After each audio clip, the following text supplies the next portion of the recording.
اعوذ باللہ من الشیطان الرجیم بسم اللہ الرحمن الرحیم الا بذکر اللہ تطمئن القلوب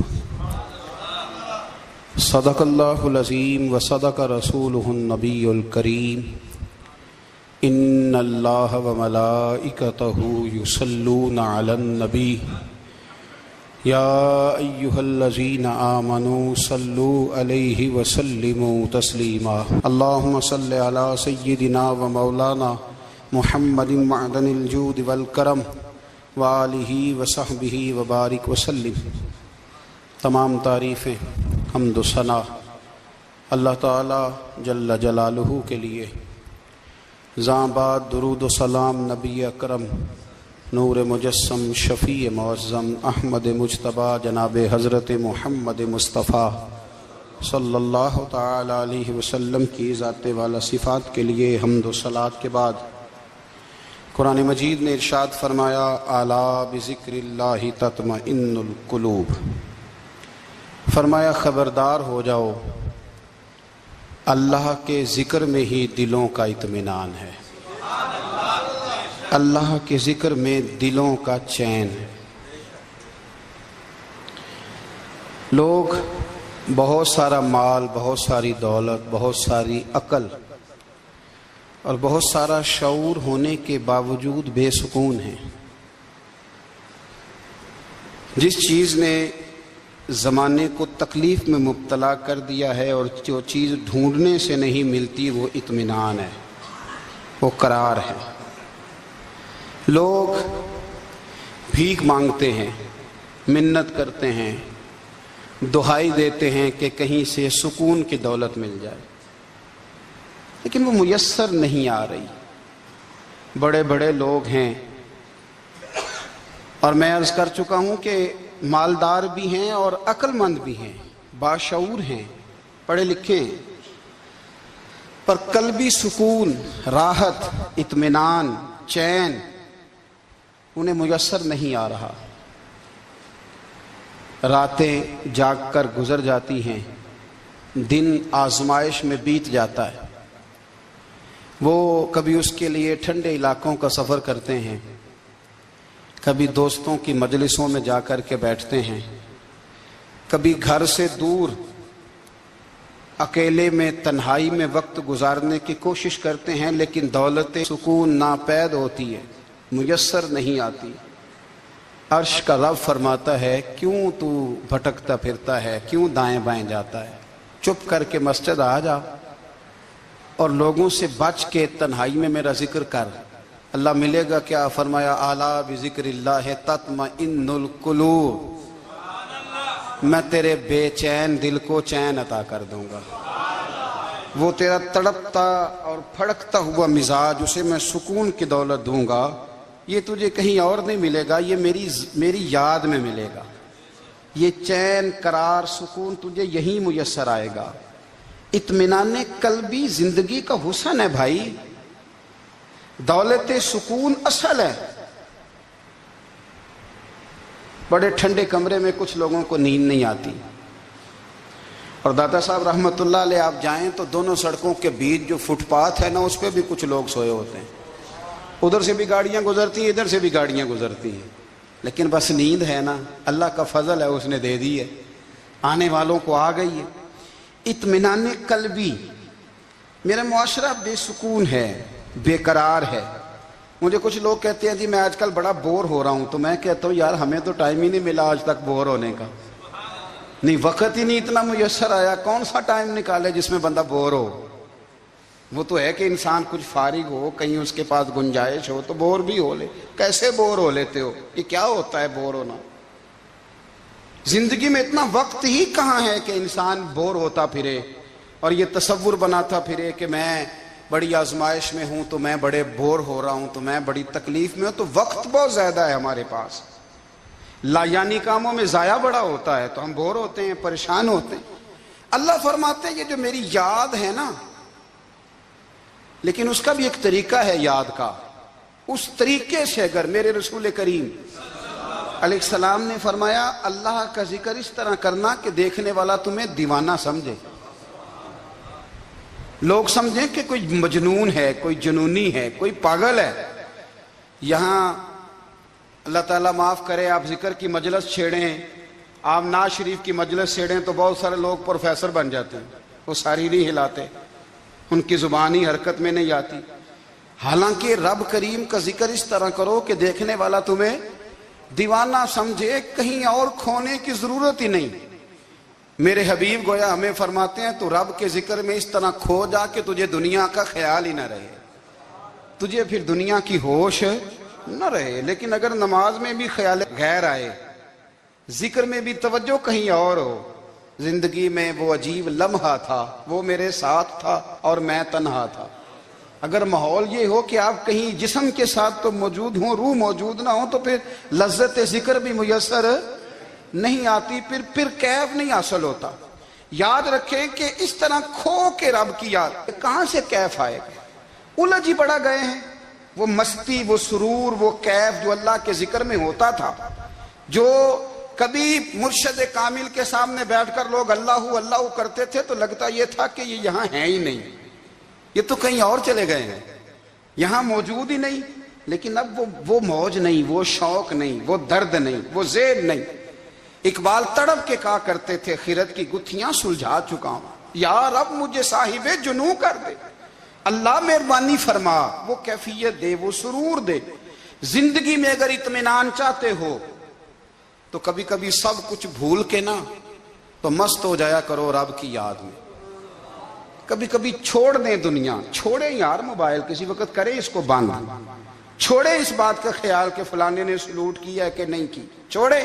حضرت باجزید بستامی رحمت اللہ تعالیٰ علیہ فرماتے ہیں میں نے اعتکاف کبھی اپنی مسجد میں نہیں کیا، یہ کہ سارے ہی ہاتھ چومنے والے، سارے ہی پیار کرنے والے۔ فرماتے میں جب اعتکاف کرتا تھا تو میں بستام سے دور نکل جاتا تھا جہاں کوئی مجھے جاننے والا نہ ہو۔ اٹھ بلیا چل اوتھے وسیے جتھے وس دے نہیں سارے ینے، نہ کوئی ساڈی ذات پچھانے تے نہ کوئی سانو مننے، چل ادھر چلیں۔ اٹھ بلیا چل اوتھے وسیے جتھے وس دے نہیں سارے ہی انے، نہ کوئی ساڈی ذات پچھانے تے نہ کوئی سانو۔ اتنا شوق ہے سلوٹ کرانے کا، اتنا شوق ہے تعارف کرانے کا، اتنا شوق ہے اپنا بتانے کا، تو یہ چیز غلبہ کر جاتی ہے، پھر نام رہ جاتا ہے، روح نہیں رہتی، پھر وجود رہ جاتا ہے، پھر باطن کی کیفیت نہیں رہتی۔ خدا را اپنے آپ کو بے چین نہ کرو، بے قرار نہ کرو، بے سکون نہ کرو، رب کی یاد میں آ جاؤ، درود و سلام میں آ جاؤ، نعت کے حسن میں آؤ، تلاوت کی دنیا میں آؤ، سجدوں کے نور میں آؤ، آؤ کبھی کھول کے دل مسجد کی صفائیاں کریں، آؤ نہ کبھی کوئی بوڑھا، دادی، نانی، دادا ان کے پاس بیٹھ کے پیر دبا کے اللہ کو راضی کریں۔ یہ کیف والی جگہ ہیں، یہ سرور والی جگہ۔ اتنی بے چین ہماری زندگی ہے، بے قرار ہے، تڑپتے ہوئے لوگ، لڑتے ہوئے لوگ، ایسے لگتا ہے ابھی ایک دوسرے کا گریبان تھام لیں گے، بے قرار، بے چین۔ کسی کو انتظار کا کہا جائے نا کہ 10-20 منٹ کسی کا انتظار کرو تو بعض لوگ مجھے ایسے لگتا ہے جیسے یہ ان کا کلیجہ پھٹ جائے گا، ڈاکٹر کے انتظار میں بیٹھے ہیں تو بڑے پریشان ہیں۔ کسی کو ملنے گئے ہیں کو آدھا گھنٹہ بیٹھنا پڑ گیا تو بڑی دقت میں ہیں۔ اپنے آپ کو سکون دیں۔ آپ یقین کریں بڑا مزہ آتا ہے، کبھی کسی کا انتظار کرنا پڑے تو 2-4 تسبیح درود شریف پڑھی جاتی ہے، یعنی ذوق بن جاتا ہے کہ چلو اللہ نے موقع دیا ہے، کوئی سرکار کو یاد کر لیں، تنہائی مل گئی۔ ہمارا مزاج جس سختی کا شکار ہے وہ سختی آہستہ آہستہ ہمیں زیادہ آزمائش میں ڈال گئی۔ تو میرے بھائی زندگی میں اطمینان حسن ہے، اور وہ سب سے زیادہ اللہ کی یاد میں ملتا ہے، وہ سب سے زیادہ رب کریم کے ذکر میں۔ سب سے زیادہ جو چاہتا ہے نا دل ٹھنڈا رہے، زبان میٹھی رہے، وہ مدینے والے محبوب پہ درود و سلام پڑھا کرے، وہ حضور پہ درود و سلام پڑھا کرے، زبان میٹھی رہے گی۔ میرا ذاتی تجربہ ہے کہ جو آدمی اپنے اخلاق سنوارنا چاہے وہ حضور پہ درود شریف پڑھے، جو اپنے اخلاق سنوارنا چاہے، طبیعت کو ٹھنڈا رکھنا چاہے، وہ درود شریف پڑھے، اس کا دل سکون میں آئے گا۔ کچھ کام اور ہیں زندگی میں اطمینان کے لیے، ان کا ہونا بھی بڑا ضروری ہے۔ سب سے پہلے اگر آپ چاہتے ہیں نا زندگی میں سکون ہو تو حقیقتوں کا سامنا کرنا سیکھیں،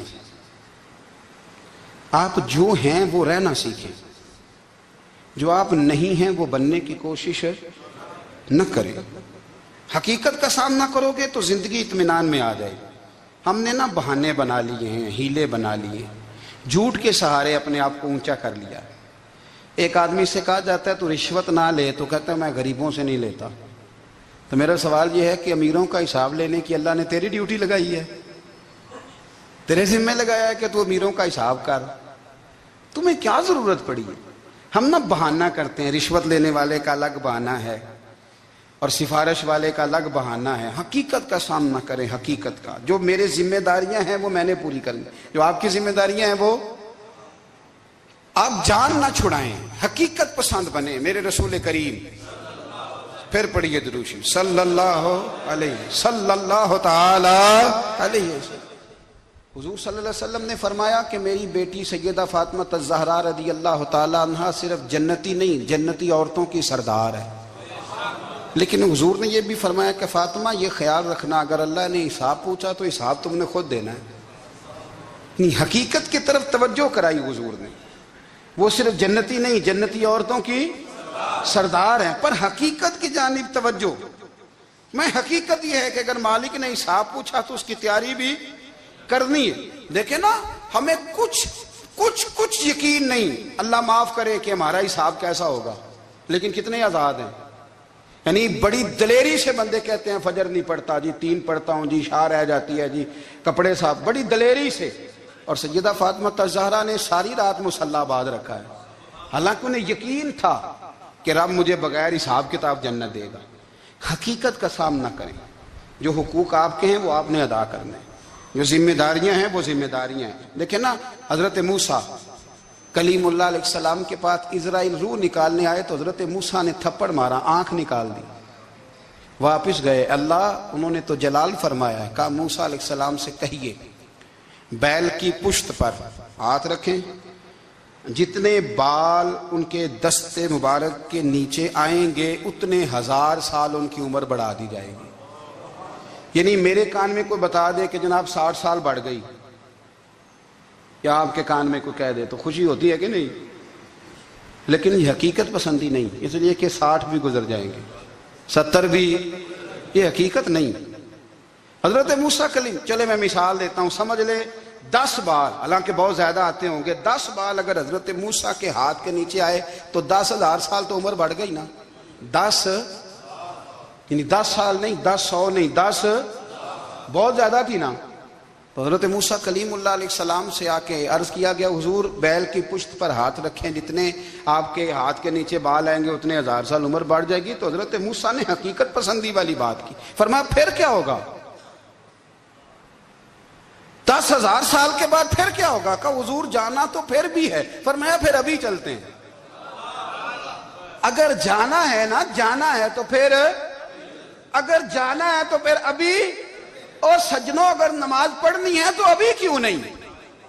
اگر داڑھی رکھنی ہے تو پھر رمضان کا انتظار کیوں کریں؟ ابھی کیوں نہیں؟ اگر سچ بولنا ہے تو پھر، اگر رزق حلال کھانا ہے تو پھر انتظار کا ہے گا. حقیقت ہوتی ہے، بہانہ ہوتا ہے. حقیقت چھپ نہیں سکتی بناوٹ کے اصولوں سے، کیونکہ خوشبو آ نہیں سکتی کبھی کاغذ کے پھولوں سے. یہ بات یاد رکھیں. اگر جانا ہے تو حضرت کلیم فرمانے لگے پھر 10,000 سال کے بعد بھی جانا ہے تو آج بھی. ہمیں بے قراری زندگی میں اس لیے کہ ہم حقیقت پسند نہیں، ہم بہانوں میں، ہم ہواؤں میں جیتے ہیں، ہواؤں میں، خیالات میں زندگی گزارتے ہیں. بڑا ٹائم پڑا ہے، مثلاً کتنا میرے رسول کریم صلی اللہ تعالیٰ علیہ وآلہ وسلم نے ایک دن صحابہ سے فرمایا تمہیں حیا نہیں آتی؟ حضور کیا ہوا؟ فرمایا وہ والے مکان بناتے ہو جن میں تم رہ نہیں سکتے، وہ والا مال جمع کرتے ہو جو کھا نہیں سکتے، حیا نہیں آتی؟ عرض کی حضور حکم کریں. تو محبوب فرمانے لگے جوتے کا ایک تسمہ بند کرتا ہوں تو سوچتا ہوں دوسرا بند کرنے سے پہلے موت آ جائے گی. ایک سانس اندر جاتی ہے تو دوسرا آنے سے پہلے میں یاد کرتا ہوں کہ مجھے دنیا سے جانا ہے. تمہیں حیا نہیں آتی؟ وہ مکان بناتے ہو جن میں رہ ہی نہیں سکتے، وہ مال جمع کرتے ہو جو کھا. حقیقت پسند نہیں بھائی. ہم بہت سارے لوگ ہیں بڑی باتیں سناتے ہیں، بڑی. میں کہتا ہوں اصل میں نا زیادہ باتیں سنا کے نا بیچارہ اپنے آپ کو مطمئن کرنا چاہتا ہے. اصل بات یہ ہے کہ اندر سے نا ہلا ہوا ہے، کچھ بھی نہیں، بڑا زیادہ ہنستا ہے اور مجھے لگتا ہے کہ کوئی گہرا زخم چھپا رہا ہے. اس لیے ملمہ سازی، حقیقت پسند بنو، حقیقت پسند.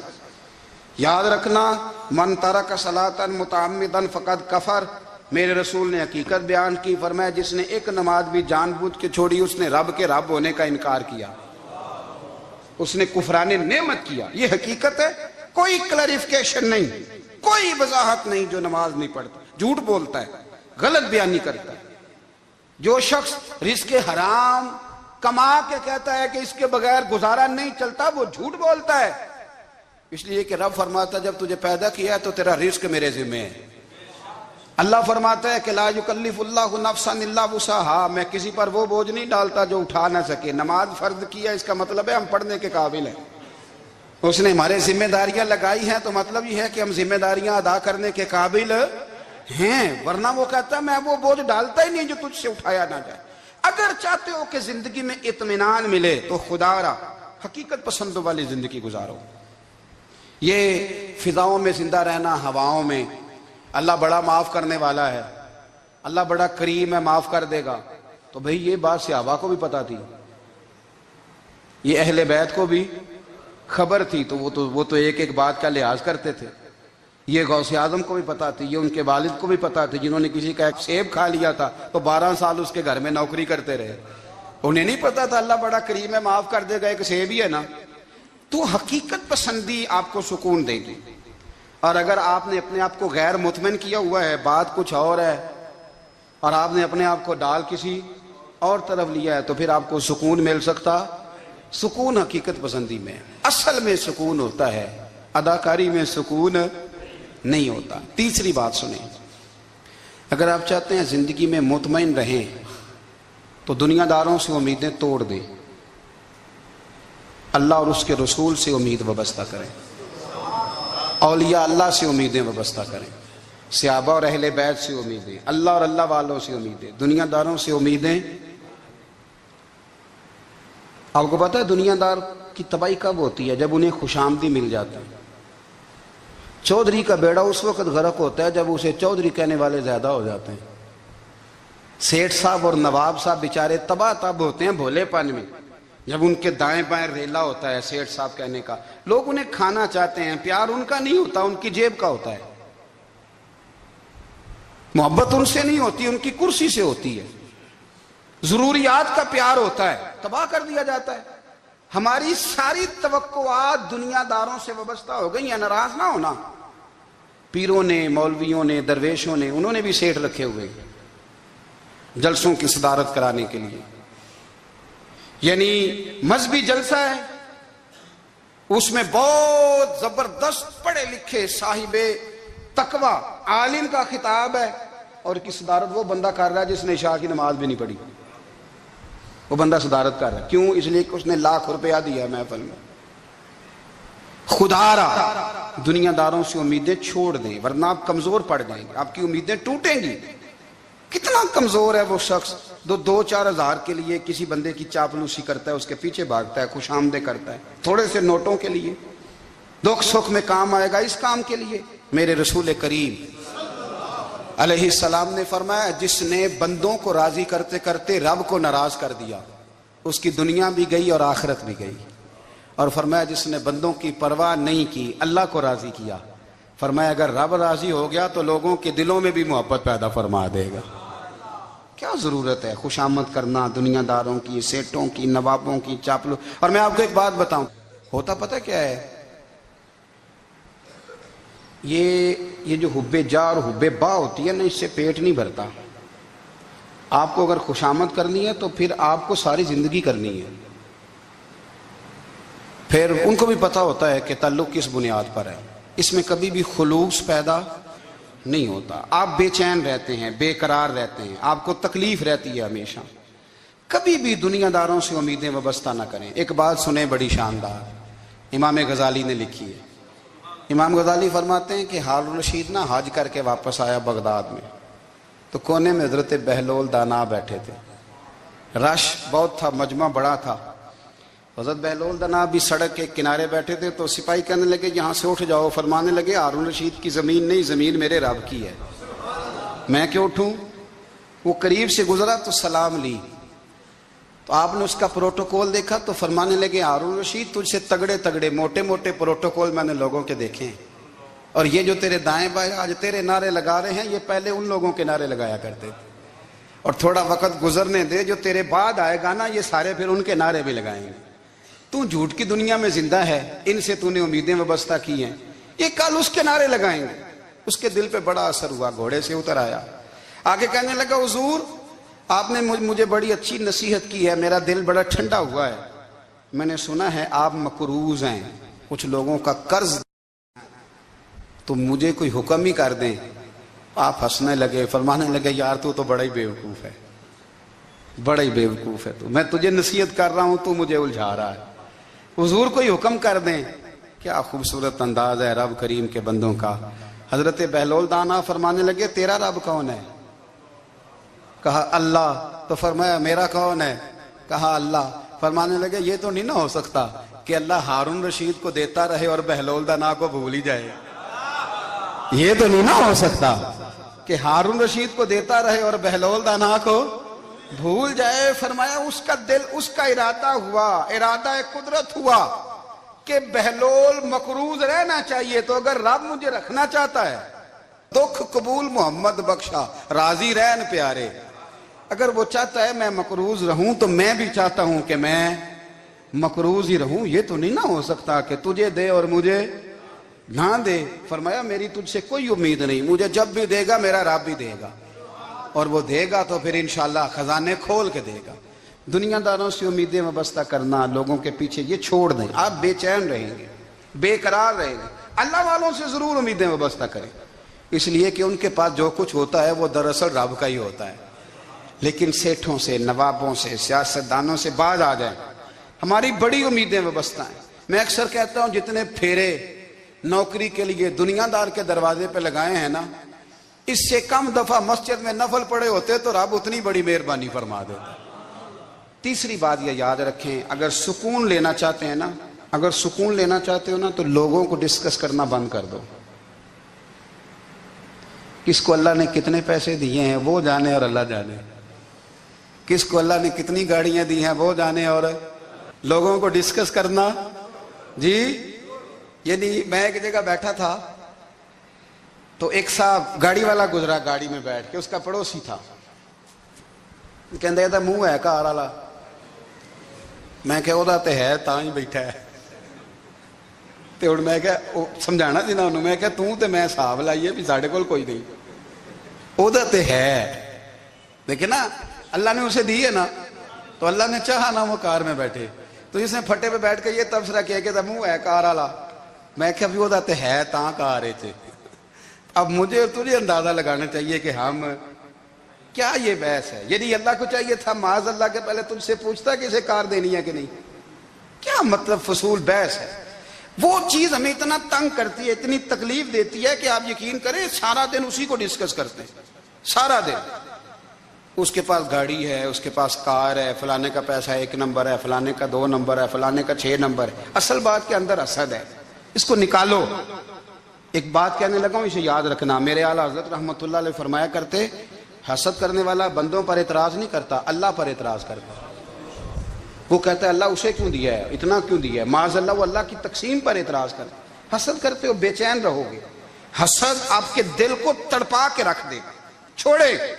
اللہ بڑا کریم ہے، جس کو جہاں چاہتا ہے وہاں بٹھا دیتا ہے۔ آپ قطعاً اس بحث میں نہ پڑے کہ اللہ نے کس کو کتنا دیا ہے، کب دیا ہے، کیوں دیا ہے، وہ بڑا بے نیاز ہے۔ حسد آپ کو تباہ کرے گا۔ دنیا میں پہلا گناہ جو ہوا تھا وہ حسد تھا۔ ابلیس نے حضرت آدم سے حسد کیا، کہنے لگا میں بہتر ہوں، سرداری اس کو مل رہی ہے، یہ تو اللہ کو پتہ ہے نا کس کو دینی ہے۔ اور دنیا میں پہلا قتل حسد کی وجہ سے ہوا، حابیل قابیل کے درمیان حسد کا معاملہ تھا۔ خاتون کا نکاح اس سے کیوں ہو رہا ہے، مجھ سے ہونا چاہیے۔ حسد تباہی کرتا۔ اب یقین کریں، یعنی دکاندار کے سامنے دوسری دکان پڑتی ہے اور پریشان ہو جاتا ہے، وہ کہتا ہے میرا کیا بنے گا، لا حول ولا قوت الا باللہ العلی العظیم۔ یعنی تیرا کیا خیال ہے کہ تیرے حصے کی روٹی وہ کھا جائے گا؟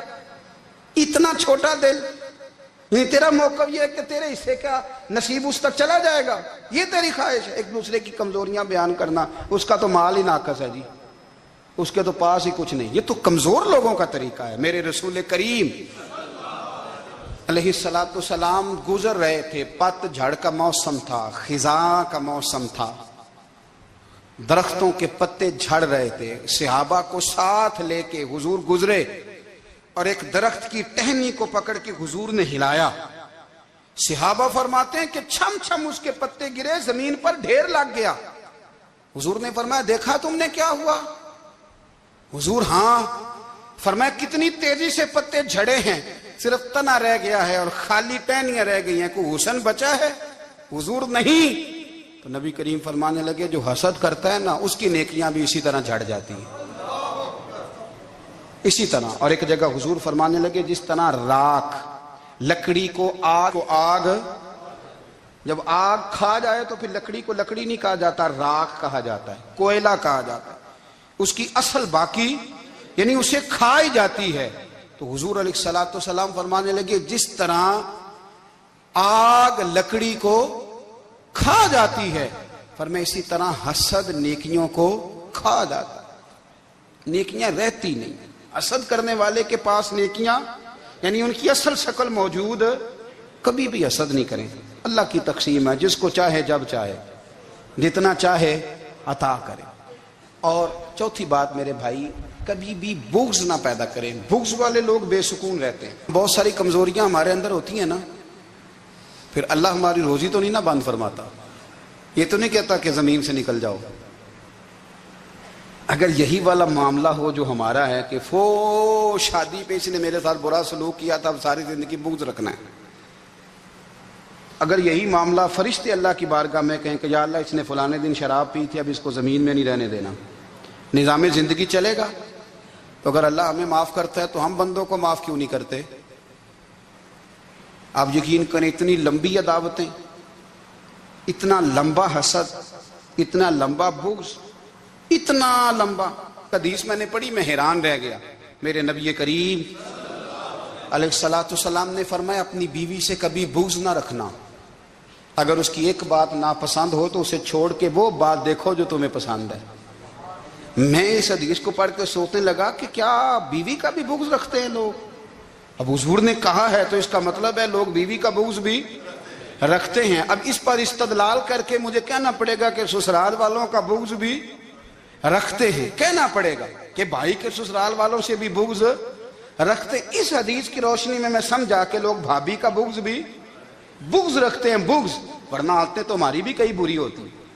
اگر عادات ایک وجہ بنے اختلاف کی تو عادتیں تو ہماری بھی کئی بری ہیں، لیکن ہم اپنی بری عادتوں سمیت اپنے آپ سے پیار کرتے ہیں، اور سامنے والے کی ایک بھی عادت بری ہو تو اس سے بغض رکھتے ہیں۔ بغض نہ پیدا کریں۔ میرے نبی پاک علیہ السلام نے فرمایا کچھ چیزیں تمہارے دین کو مونڈ ڈالیں گی، تباہ کر دیں گی، کاٹ دیں گی۔ حضور کون سی؟ فرمایا حسد، تکبر اور بغض، یہ تمہارے دین کو تباہ کر دیں۔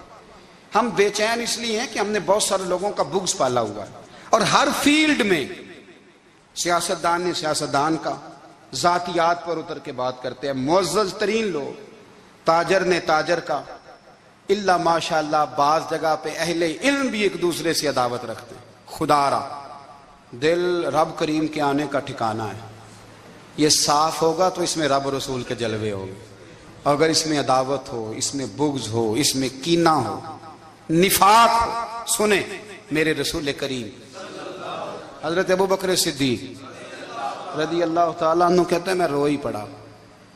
مکہ فتح ہوا نا، تو اکرمہ بن ابو جہل نے پیغام بھیجا کہ میں نا کلمہ پڑھنے کے لیے آ رہا ہوں۔ بات لمبی ہے، میں موضوع پہ رہنا چاہتا ہوں۔ کہتے ہیں جب وہ آنے لگا نا تو نبی پاک نے ہم سب کو بلایا، ہم حاضر خدمت ہوئے تو حضور فرمانے لگے کہ اس کے باپ نے نا بڑا ظلم کیا ہے ہمارے ساتھ، ابو جہل نے بڑا ستایا ہے، بڑی تکلیف دی ہے۔ آپ مجھے بتلائیں کہ وہ ایک دفعہ کسی شادی پہ بحث ہوتی ہے بیوی کے بھائی کے ساتھ، پھر ساری زندگی اس بیچارے کو معافی، وہ 10 دفعہ گھر آتا ہے معافی مانگنے پر سوال ہی نہیں پیدا ہوتا، میں او ہو مجھے ہی کہہ دیا، یعنی میں یعنی پھر مجھے کہہ دیا آپ نے اور میری شان میں بے ادبی اور پھر میں معاف کر دوں؟ توبہ توبہ توبہ، یہ کیسے ہو سکتا ہے؟ میری ناک نیچی ہو جائے گی اور آپ نے مجھے کہہ دیا، سوال ہی نہیں پیدا ہوتا۔ اور یہ رونا میں اکثر ہوتا ہوں کہ شادی والے دن داماد صاحب کا زیادہ دماغ خراب ہوتا ہے۔ جب چھوٹی سالی کی شادی ہوتی ہے نا، اس دن اس کو بخار چڑھتا ہے، کوئی اس کو کان میں کہتا ہے تیری عزت نہیں کر دے، اس دن اس کا دماغ خراب ہو جاتا ہے، بچے اٹھا کے نکل آتا ہے، وہ بیچارہ سسر منتیں کر رہا ہوتا ہے کہ تیری مہربانی آ جا، یہ عزت کرا رہا ہے۔ تو میں نے کہا احتجاج کر کے جو عزت کرائی جاتی ہے وہ عزت نہیں ہوتی۔ ہاں یہاں مانگ کے عزت لیتے ہیں لوگ، یا احتجاج کی کوئی عزت ہے؟ آپ کے اندر کمالات اتنے ہوں کہ آپ کی عزت کرنے کو دل چاہے، یعنی مزہ آئے، یعنی لطف آئے، یعنی آپ دور بیٹھے ہوں تو کسی کا دل کرے آپ کو اسٹیج پہ بلانے کے لیے۔ یہ کیا بات ہوئی کہ چھائے جانا اور بھاگ کے آگے جانا؟ ان سے نکلیں۔ اکرمہ بن ابو جہل کلمہ پڑھنے کے ارادے سے آ رہے ہیں، حضور علیہ السلام نے صحابہ کو بلایا۔ کتنی زیادہ دعوت رکھی جا سکتی تھی معاذ اللہ؟ کب سے وہ چلا تھا ظلم کرنے، اور اس کے بعد اس کا بیٹا شروع ہو گیا۔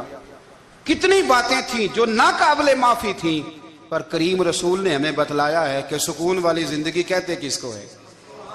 جب سب لوگ جمع ہو گئے تو حضور نے فرمایا بھئی وہ کلمہ پڑھنے آ رہا ہے، اس کے باپ نے ظلم بڑے کیے ہیں، پر میری نصیحت یہ ہے کہ اس کے سامنے اس کے باپ کو برا نہ کہے، خبردار کوئی اس کے سامنے کوئی بات نہ کرے۔ اب وہ کلمہ پڑھنے آ رہا ہے، مطیع ہو کے آ رہا ہے، بان کے آ رہا ہے۔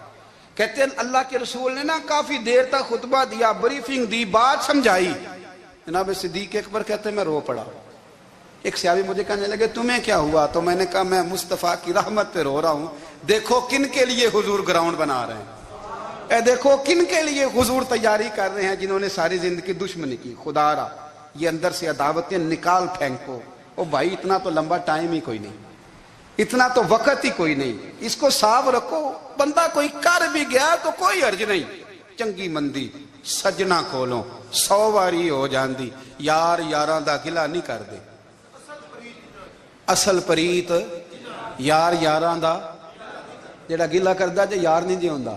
ہاں پکی بات، پکی پیڑی۔ میرا ایک سنگی مجھے آ کے آنے لگا فلانی جگہ بندہ یہ بات کر رہا تھا، میں کہ تو اوتھے ہی سے سوندا سے تم ہی نال ہی سے، میرا تو سجن بات سن ہی نہیں سکتا۔ چنگی مندی سجنا کولوں 100 واری ہو جاندی، یار یاراں دا گلا نہیں کر دے، اصل پریت جنہ دی۔ ہاں جو بندے پھر ہوتے اس طرح کے، ان کے لیے بھی میاں صاحب نے کہا ہے، ان کے لیے بھی میاں صاحب نے کہا ہے، ان کے لیے بھی آپ نے بات ارشاد فرمائی ہے۔ آپ نے فرمایا چنگا ہویا لڑ نیڑیوں چھٹا، کتے عمر نہیں لنگی ساری، بے قدران دی یاری کولوں توبہ لکھ لکھ باری۔ او چنگا ہویا لڑ نیڑیوں چھٹا، کتے عمر نہیں لنگی ساری۔ جو اس طرح کا تھا نا شکوے کرنے والا، بغض رکھنے والا، فرمایا بے قدران دی یاری کولوں توبہ، یعنی لاکھ تے لاکھ کنے ہو گئے، یعنی 2 لاکھ باری توبہ کی تھی انہوں نے، گنی نہیں جا سکتی جتنی میاں صاحب نے توبہ کر دی۔ بے قدرے دوست، بے قدران دی یاری کولوں توبہ لکھ لکھ باری، چنگا ہویا لڑ نیڑیوں چھٹا، کتے عمر نہیں لنگی ساری۔ تو مہربانی کریں، ایک تو اگر آپ مطمئن رہنا چاہتے ہیں تو کبھی کبھی نا مست ہو کے ذکر الہی کریں، مست ہو، وہ والا ذکر نہیں جس میں آپ موبائل بھی دیکھ رہے ہیں اور کہانیاں بھی۔ میرے سامنے کو بندہ جمعے والے دن یا تقریر کے درمیان تسبیح لے کے بیٹھ جائے تو میں اس سے پوچھتا ہوں تو دو کام ایک ٹائم جی میں پہ کرنا ہے؟ میری بھی بات سن رہے ہو، تسبیح پڑھی تو ممکن ہی نہیں۔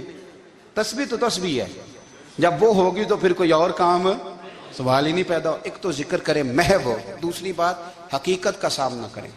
آپ اگر مطمئن رہنا چاہتے ہیں تو حقیقت پسند بنیں۔